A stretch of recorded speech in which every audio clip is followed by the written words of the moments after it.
libero is very Italian. Regalo is also Italian. But they don't use it. They call it overpass. Andi tumawid yung tira na yun. Good start. Ball didn't go over for Gemma Galanza. First point goes to the Cherry Tiggo crossovers. Para alam mo saan magaling ang Creamline? Pagka uminit na sila, they can bounce back quite quickly. Basa. Alina Bicar had to duck. Basang-basa yung sitwasyon. Tingnan nyo, eskinita ang dinaanan nito ha.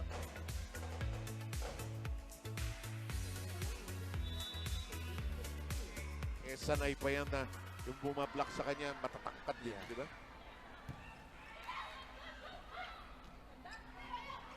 Huli sa taas, si Savicevic. They recycle to her.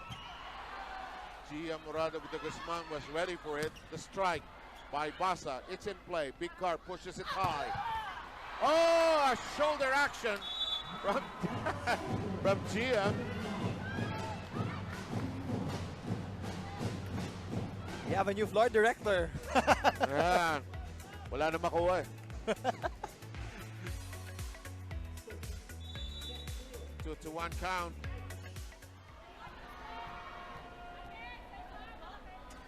Sivijevic. He's been productive, but probably needs to score so much more to give Cherry Tiggo a better chance in this match.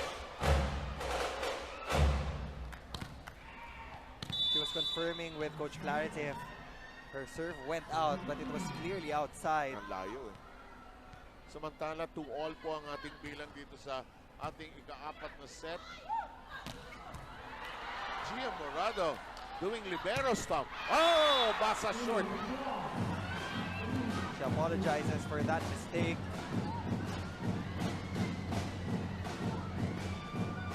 And again, Cherry is already in our semifinals. Yeah. They're the first team to actually qualify. And the win here will by Creamline pushes them into the same direction.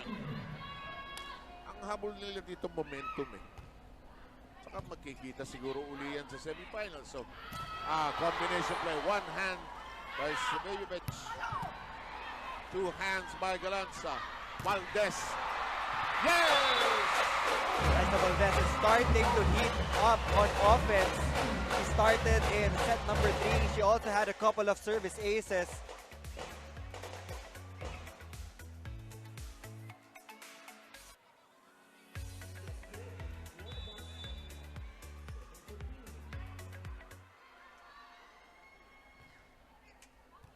Doremdes has been all over that back row. At Shinsa unable to elevate it. Ang hirap ng shot na yun, yung prayer shot na... The chop. The chop. There are different names to it. It's so hard to control. Yeah. Pero kaso, desperate times need desperate emergency measures, so you make do. And you also use the chop, lalo na pag nakikita mo, papunta na sa mukha mo yung bola ng napakabilis. You would immediately try to deflect that ball. Ideally, pataas. Tabla po tayo sa 4. Raisa Valdez.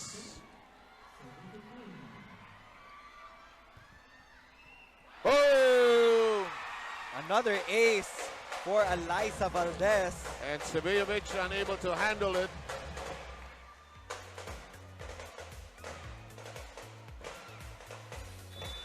Alam mo, simple lang ang serve ni Eli.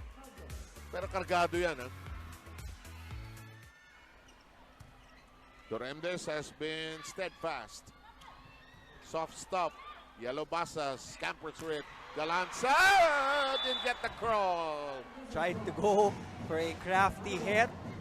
Cut shot papunta dun sa deep cross court.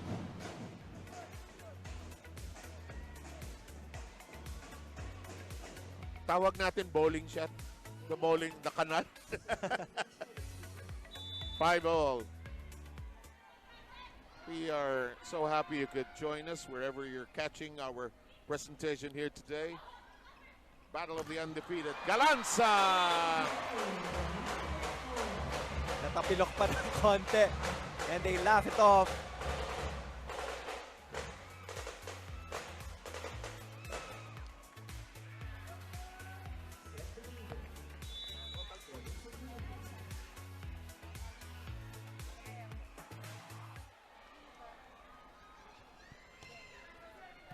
Okay, in the meantime, Bicar. Playable. Gia goes to the pipe. Long. But there was a check ball on one of the defenders. Sabi ng lines judge. They want to confer.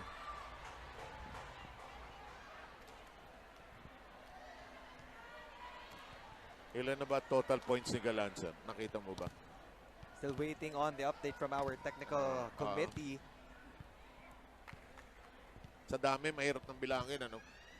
But I'm quite sure that she's she's up there. She's in double She's digits. about 14 siguro. Yellow Basa might be the top scorer, pero si Gemma Galanza sigurado siya yung pumapangalawa.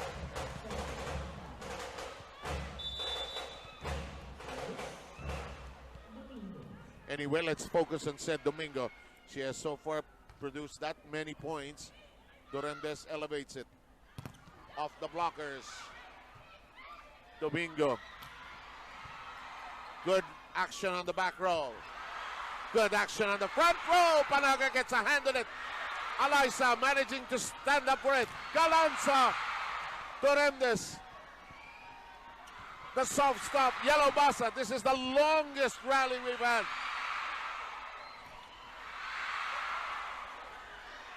This could take forever. Order a pizza, whatever. Valdez keeps to the line. Morado doesn't want to waste it. Galanza kept the line by quad.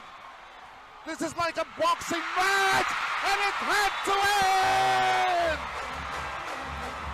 Big block from Gia Morado de Guzman against the reinforcement of Cherry Tiggo, but they were asking for a lifting violation midway, but we enter the technical timeout with Creamline on top by 3 points.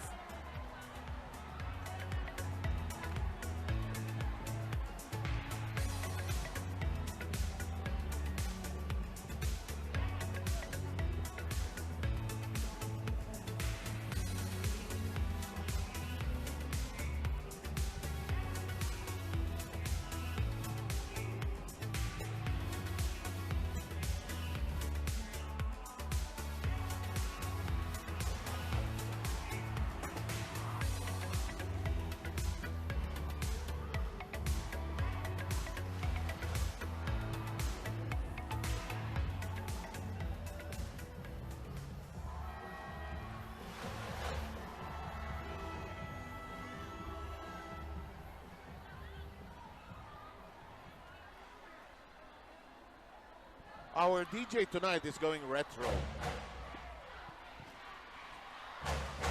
Ano na eh, shalala na eh. Tinutugtog. In the meantime, 8-5 count. Parang gusto na umuwi nitong Creamline, ano ha? Gusto nang tapusin yung boxing na to. That was the longest rally. Looks like you have some numbers. Yellow Basa has 17 points in this ball game, 14 attacks, 1 block, and 2 serves. And Gemma Galanza has had 12 points built on 12 attacks. What's happening to Cherry Tiggo, Neil? What's not working for them? Well, the defense of Creamline just working, and the coverage of Cherry Tiggo still absent. And yun yung pinoint out na kanina ni Coach Clarence Esteban, that we have to be able to support our attackers by giving them the coverage that they need. Said Domingo, however, sends it into the heart of the net. That'll make it 6 against 9 as Carandang will get her serve.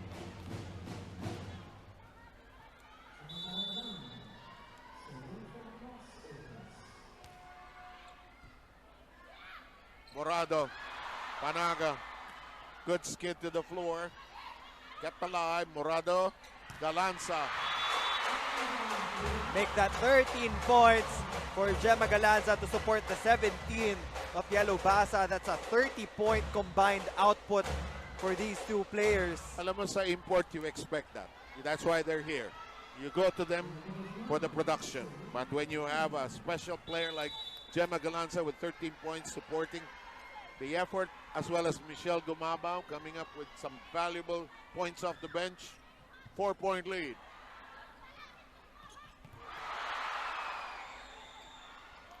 Very festive action at the net. Out. Yellow Basa getting her 18th point. Creamline starting to create that separation with the Cherry Tiggo crossovers. Naging set, naging spike, naging point. Clarence Esteban wants to talk shop. Walang balik eh. Ngayon pag sino, ibato mo nang mabilis. Tapos atakin nyo lang na atakin. Kasi ngayon pag naglalagay-lagay tayo ng bola, naka-ready sila eh. So saan ba tayo nanalo kayo na sa atake na malakas eh. So yun ang gawin natin. Huwag yung baguhin. Hindi porkit may kamay, hindi nyo ilalaban. Ilaban nyo lang na ilaban. Go! Apat lang yan. Let's go! Well, the crossovers need something special here before these goal smashers just pull away. 5-point lead established by Creamline.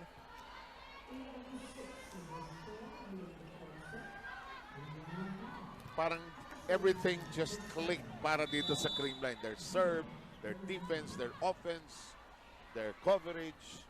Cherry Tiggo is having a hard time converting again their attacks.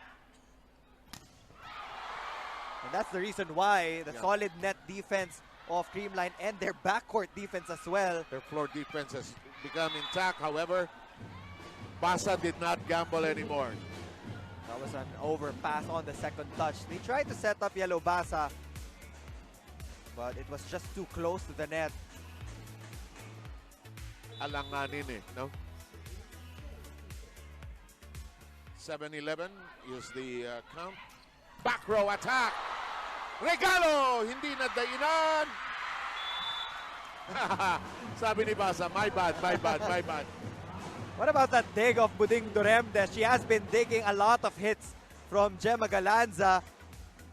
Oo, no? That has led to the points of Cherry Tiggo. Sabi ni Buding, ano ako, pader? Malamang. Siguraduhin niyong mamatay niya pag iaangat kim bola, sabi niya. Oo naman. Here's Duremdes making it a set. And that bounces out. Here's a surge now by Cherry Tiggo. They've scored the last 3 points.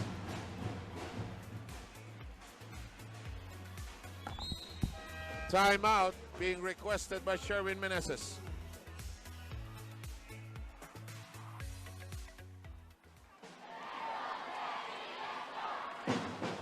Same lang tayo ulit.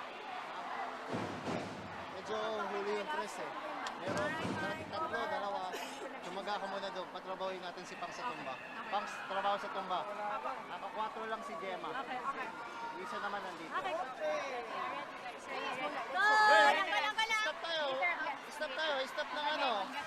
Let's go. Hey, Creamline! Happy!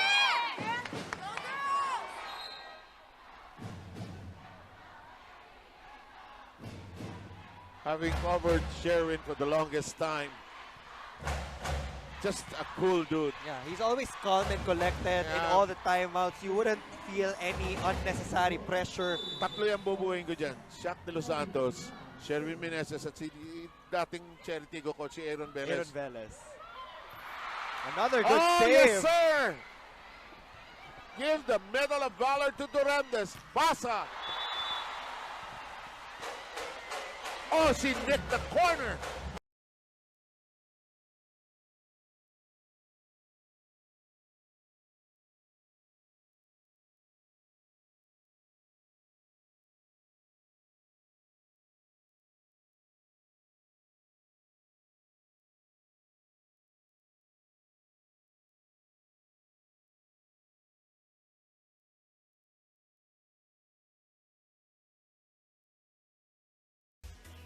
It doesn't feel like they're down by 3 points. They're enjoying every point that they They're get. trying. Ano, parang kasi, kung bakit natin sasamain?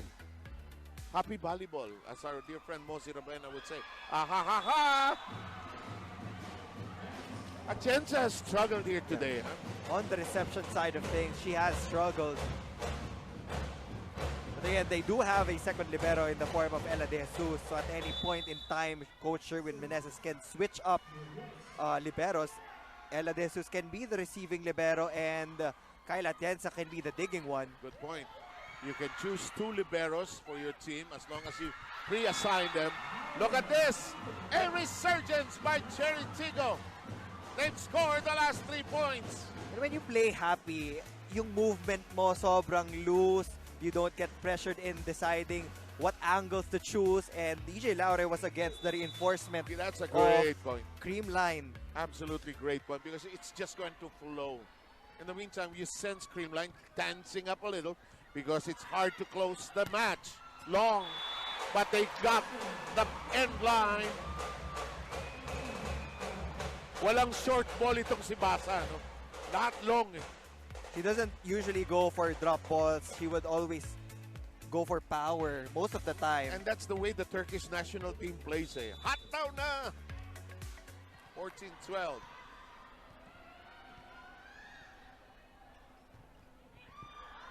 And that is really long. Hey, we've got a very tight fourth. Creamline still giving a chance to the Cherry Tiggo crossovers with these unforced errors. This might not be the best thing to do. Because Cherry Tiggo, they've got some resilience.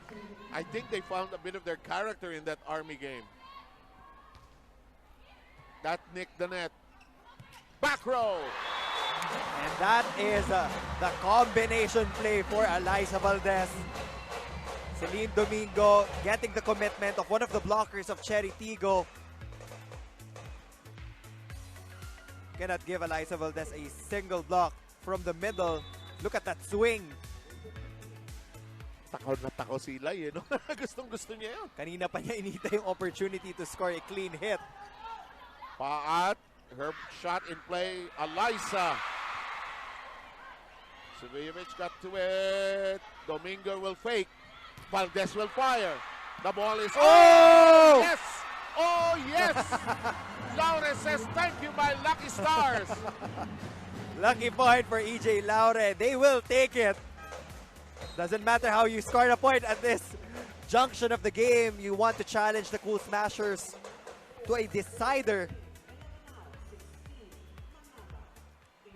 Ginabi na rin lang tayo eh. No? Might as well, sabi ng Cherry Tiggo. Palipasin na muna natin yung traffic. Kasabay natin yung mall na lalabas. Naipit ako sa gitna kanina. Lakas kasi ng loob ko pumunta doon sa mall eh.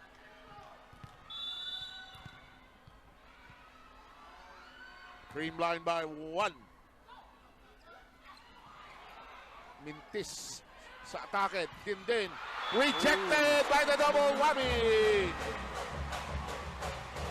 We have arrived at the second technical timeout of the fourth. It's 16-14 Creamline trying to seal the deal here in the fourth.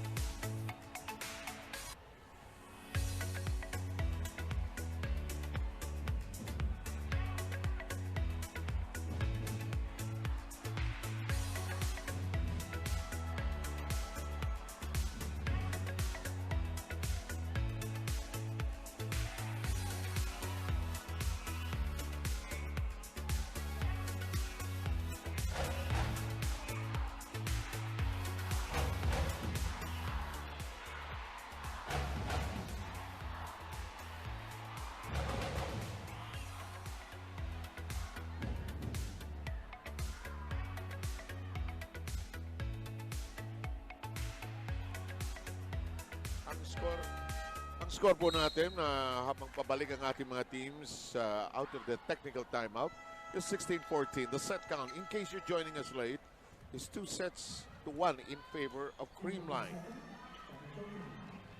First set going the way of Creamline with Michelle Gumabo uncorking some valuable off-the-bench points. The second set going to Cherry Tiggo at 25-20. The third going to Creamline in devastating, authoritative fashion, 25-12. But here it's close and tight. It's 16-15 now. That's another unforced error on the line for the Cool Smashers. And in the past 2 rotations, yung service error yung nagtitrim down ng kalamangan ng Creamline. Actually, here's Laure. Alam ni Galans ang mali, oh. From alam the niya, initial alam niya. contact point already, it was obvious that she wasn't in control of that first pass. Tsaka patagilid niya kasi kinuha yung bola, so the trajectory would definitely be different. I will speculate she said, ay sus. Ay sus. Alam niya, no?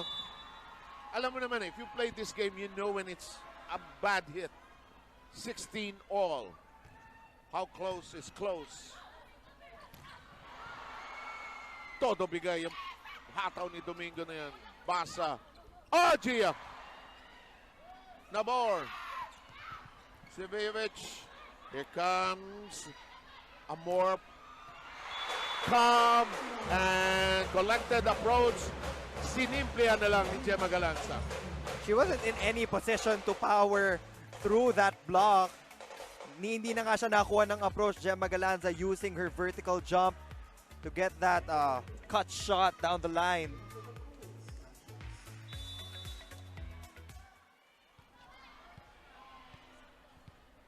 One point lead by Creamline, but not out of the fire yet.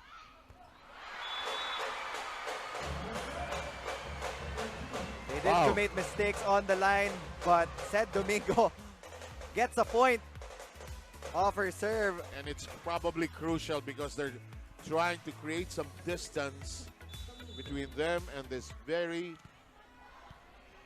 And kitang-kita natin dun sa replay, yung bola patay na patay. There wasn't any spin. Yeah. Very resilient Cherry Tiggo team.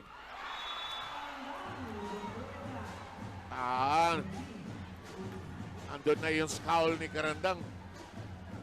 Sabi niya, hindi pa kami tapos. She wants it. Now the 2 wing hitters of Cherry Tiggo right now will be tasked to score the next few points. It's going to be Helena Sivejevic and Dindin Santiago Manabat, while Rosel Baleton takes care of things in blocking. Panagad. That seems to be a Creamline money play. When in doubt, when they don't get points, they'll go to the slide with Panagad. And parang hindi full commitment yung ibinigay ng reinforcement ng Cherry Tiggo for that hit. In the meantime, Ella De Jesus is back on the floor as the alternate libero.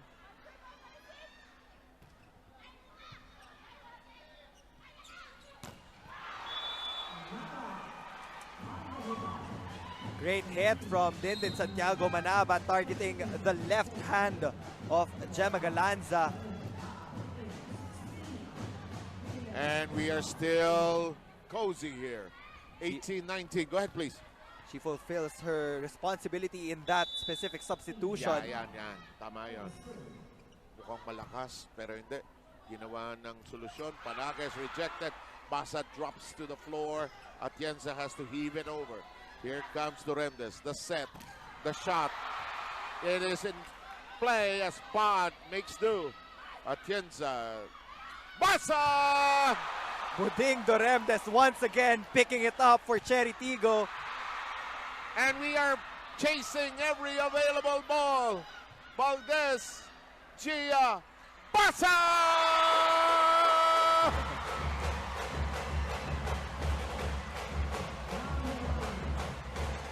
Yellow Basa with authority, pounding the pavement and getting a 2-point lead for the Creamline Cool Smashers. But again, what about the effort of Buding Doremdes? Remember her name. Have nothing but good words for this libero of Cherry Tiggo. Always been very solid, 2018 count. You know, you can sense from the body language of Basa, tapusin na natin to.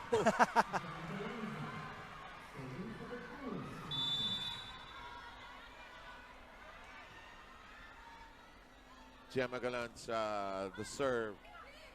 Bicar, one hand on it, Panaga, the joust. Ella Valdez. Crowd yelling at every play. Oh! Mylene Paat with her own version.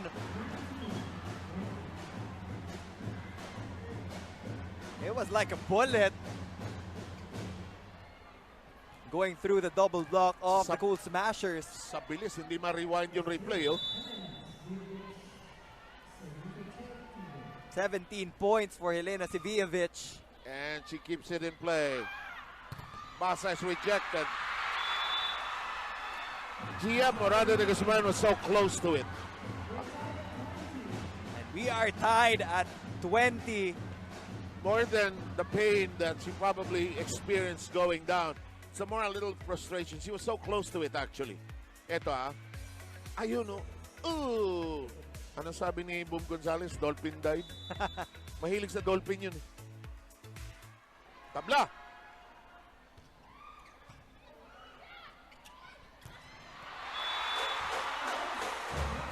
When in trouble, go to Eliza Valdez as well. And kilala natin siya na she always shows up in big games.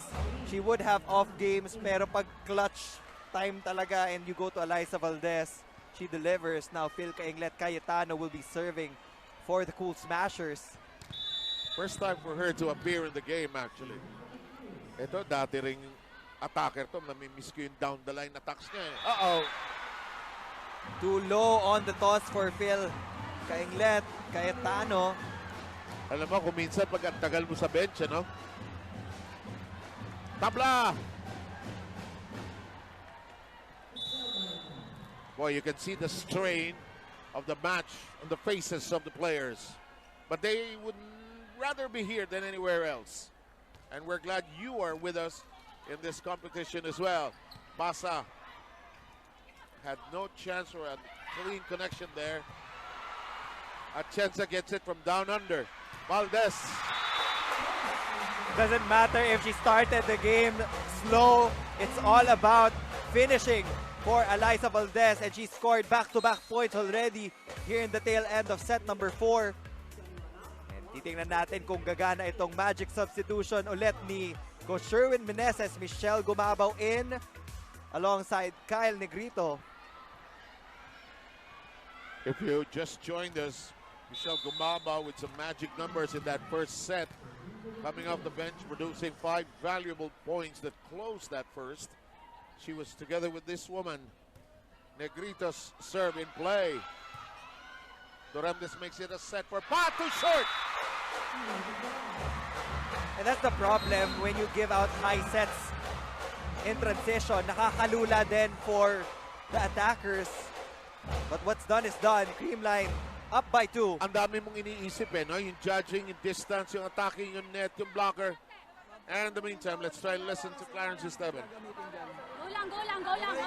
Yun, kailangan kasi natin umabot eh. Kailangan natin umabot eh.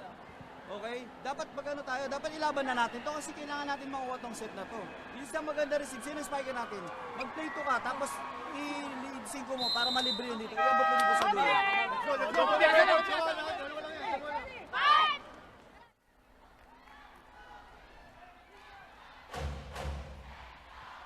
Clarence Esteban knows how to make the game very simple. Alam mo naman kasi, no, pag ikaw dati kang player, no, pag nandiyan, you don't need that many instructions. Eh. You just need the basics, reminders. Tatlo pa din ang nasa harap for the Cherry Tiggo crossover. So this is still a good rotation Yeah, I agree. for their squad. Negrito serve. Sivevic. Mylene. Doramdes. Nagpapakamatay na sa bawat play! Sinusuklian naman ang kanyang mga kakampi. EJ Laure scoring off that cross-court hit, getting through Seth Domingo. And yun yung sinasabi, if you have coverage, you have an equal chance of getting the point back to your squad off their counter-attack. You get to keep it in play as well. Galanza at the back row. Atienza makes it a set. Gumabao attacks. Doramdes still doing what she has done throughout this game. Oh! Doramdes, and we will be tied. Back-to-back points for EJ Laure. Basic play for the Cherry Tiggo crossovers, but the execution just perfect. This is like championship night here, but you keep in mind we're still in the sort of classification phase. It's still alive. Teams vying for their positions in the next round. Valdez. Eliza Valdez. What else can we say? The past 5 or 6 sequences, when you set the ball to her, you get a kill. And now they're at match point. First match point for the Cool Smashers. Sherwin Meneses wants his liberos to change places. We are, as you mentioned, at match point. That change of libero will not be allowed Because of protocol. So Ella De Jesus will be serving as a libero in this next rally. okay, crucial sequence. Let's see if Eliza Valdez can deliver a service ace.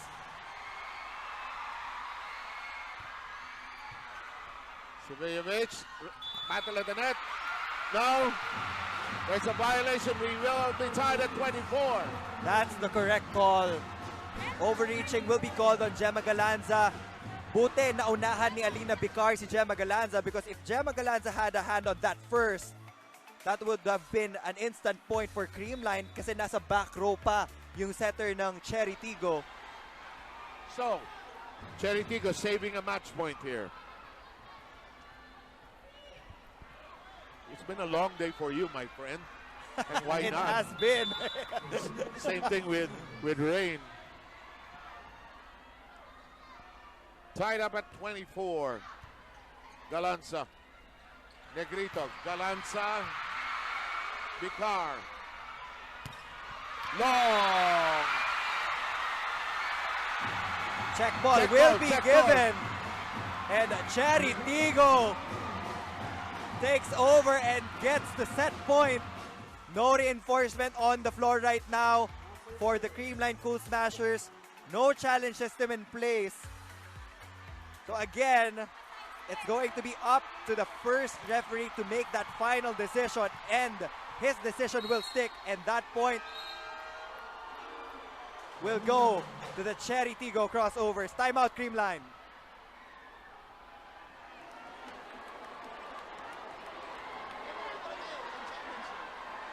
Hey! Cover. Nasa kapila yung bola, sabi kung loose ball ba o pass ball. Kaya na natin. Isang ikot lang o isang ikot lang tayo. Yes, coach. Okay. Yes. Gawin natin. Isipin lang natin, marireceive natin yung bola ng maganda. Ha? Ayun Go, lang. let's go. Hey, Creamline! Happy!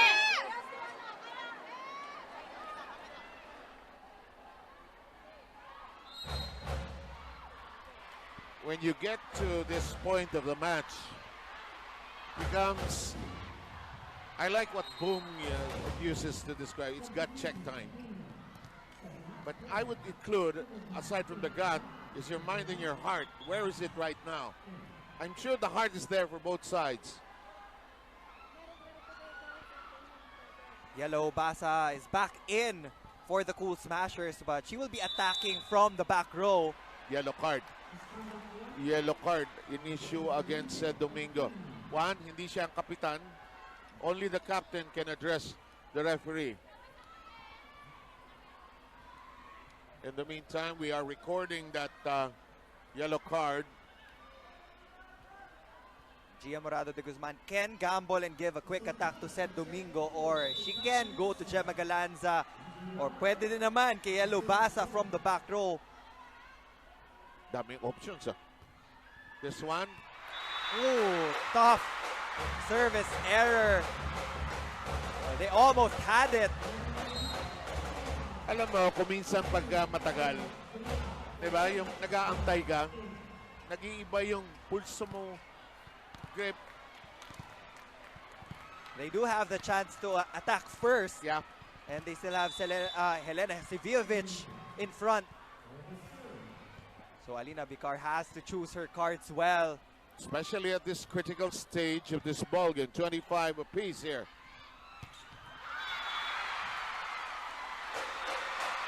It's outside. And another match point for Creamline. Sivijevic tried to go for the swipe. She has been effective throughout this game. against the blocking of Gia Morado de Guzman, but in that last sequence, there was just too much angle on that hit, and she knew it. And again, another match point, the second.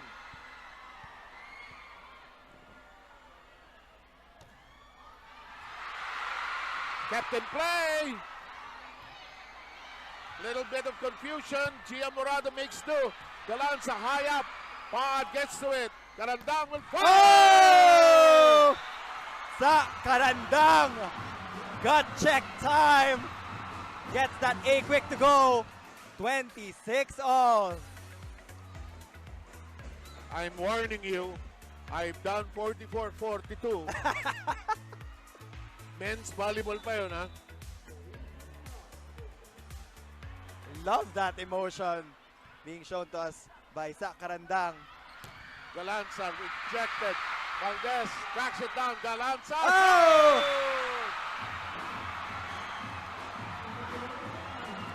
They're roaring. It's Santa Rosa. The Cherry Tiggo fans up on their feet cheering for their squad. The streamers are out. The banners are out. Second set point for them.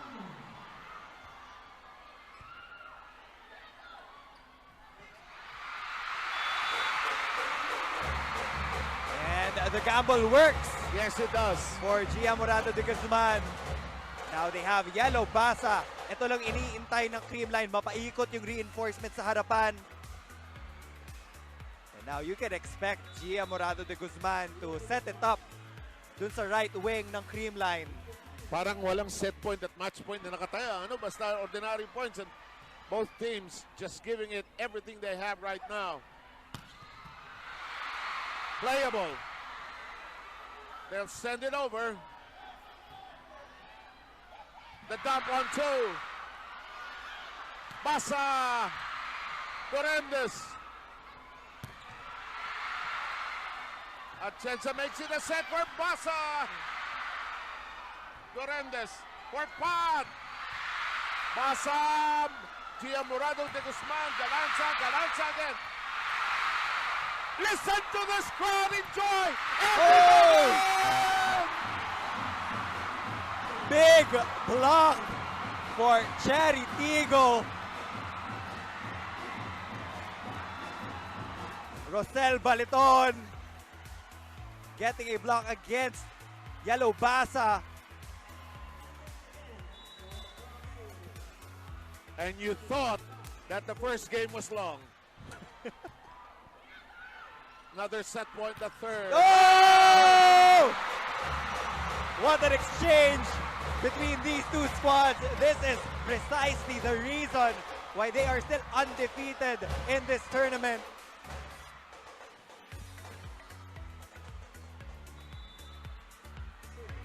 Full front line for Creamline. 28 all. Galanza. Doremdes. Another. Wait, they're waiting for the decision from referee Velarde. Once the line judge. Only Eliza Valdez can make a clarification. And it goes to Cherry Tiggo. Yup, that point will go to Cherry Tiggo. And you can just see the frustration in the Because face of Yellow Basa. Referee Velarde calling Eliza Valdez. Nag-verify tayo sa mga line dogs natin. So kung sa amin, kasi siya nasa linya siya eh. Di ba? Tama yung linya niya eh. So kung ano, hindi natin pwedeng i-ignore.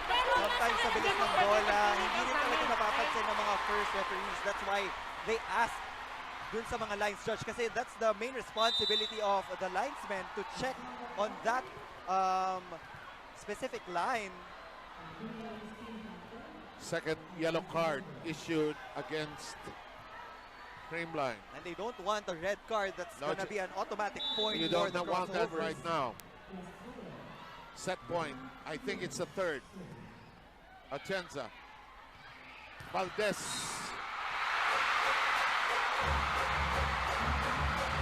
You don't like me mad. So effective pag clutch time. You don't need to check the gut of Alexa Valdez. No, It's all heart for the Phenom. Now, you won't like me when I'm mad. You know, we know Lai to be one of the most even-keeled people that we know, but at the same time, such a competitor. Here's another challenge for Cherry Tiggo. Oh! service ace for Pangs Panaga. That will bring back Creamline. 4 match points already for the Cool Smashers. But can they make this final point? Elusive, ano? Elusive. They can finish it with a block, or they can set it up to Valdez or Basa. Uh-oh. Wait for the whistle. Wala pa They yung gotta dito. break. They gotta break. They gotta break. They can't hear the whistle with a... Well, that rule hasn't changed for centuries. Huh? I mean, I exaggerate, of course. But if there's no whistle, there's no authority to serve. Now, Panaga can serve. They got a break there. Panaga will target Elena Seviovic on the serve.